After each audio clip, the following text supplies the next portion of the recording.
The movie begins with a man named Andy Dufresne, a successful banker whose life falls apart in a single night. He discovers that his wife has been cheating on him, and the film shows him sitting alone in his car, drinking in the dark while staring at the house where she is with someone else. The next thing we know, Andy is standing in court, accused of murdering both of them. Andy calmly explains that he never did it, but the evidence is too strong against him, and the judge sentences him to 2 life terms at Shawshank State Penitentiary. This is where the core of the movie begins. When Andy arrives at Shawshank, the prison looks massive, cold, and unforgiving.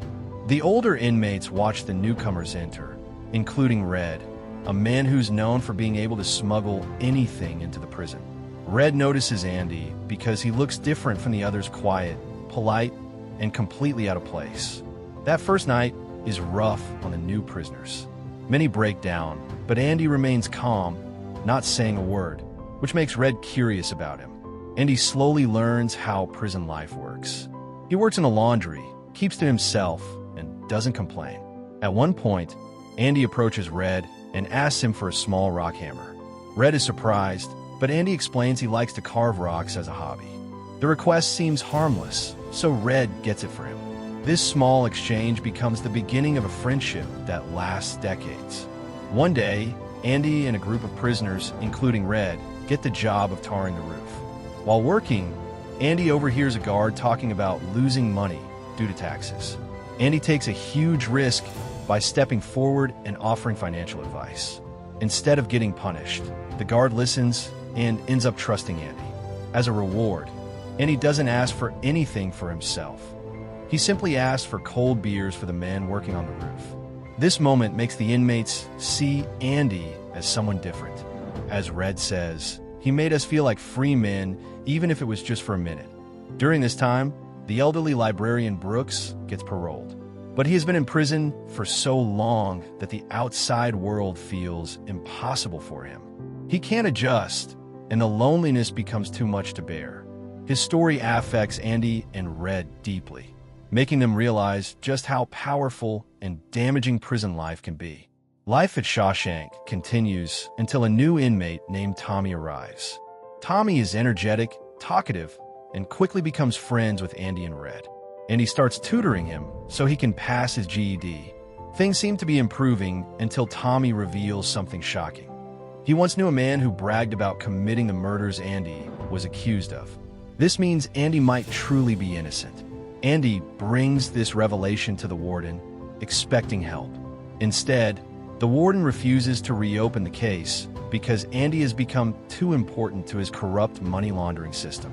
To protect himself, the warden takes action that ensures Tommy can't say anything. Andy is devastated and ends up in solitary again for weeks. When he returns, he looks tired but strangely calm. Red notices something different, but he can't figure out what Andy is planning. Andy begins talking about a quiet town in Mexico called Zihuatanejo, a place where he dreams of living by the ocean. Red thinks Andy is losing hope. Andy then tells Red that if Red ever gets out, he should go to a certain field and look for a rock under an old oak tree. Red is confused but agrees. The next morning, the guards discover Andy has disappeared. They panic, search his cell, and eventually pull down the poster hanging on the wall, revealing a deep tunnel Andy has been digging for nearly 20 years. Using the tiny rock hammer Red gave him, Andy patiently carved his way through the wall, night after night, disposing of the dust in the yard like it was nothing. On the night of his escape, Andy crawled through the tunnel, broke a sewage pipe, and crawled through hundreds of feet of foul water until he reached a stream outside the prison. That moment became one of the most iconic images of the film. Andy standing in the rain, arms spread out, finally free. Andy then executed the final part of his plan. Over the years, he had built a fake identity for the warden's illegal money schemes.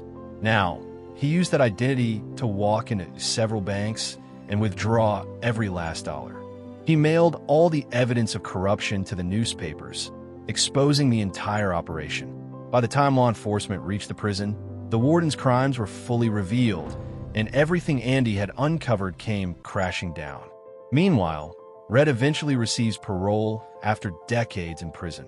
The outside world feels unfamiliar to him, but he holds on to Andy's words.